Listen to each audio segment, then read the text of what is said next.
There's a lot of pluses to it, but the problem is that the legislature really chose to make it as restrictive as possible. The narrow worldview was everybody has a driver's license or they can get a Department of Transportation document. They divorce themselves from the reality that there are people who struggle, who have a very difficult time. If you sat through the 2 trials, the photo ID trial in the Eastern District of Wisconsin in 2014, the trial we just concluded. Just concluded in federal court. Just heart-wrenching stories of people who had very difficult times, who have to, and probably the worst bureaucracy to work with is the Department of Transportation.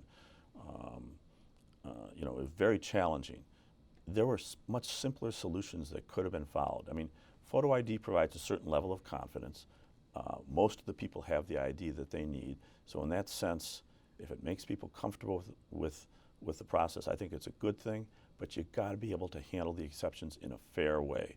And what we're doing is we're making people expend resources that they just don't have, people who are living on the margins to begin with, people who are challenged on several different levels, and they're entitled to participate as well.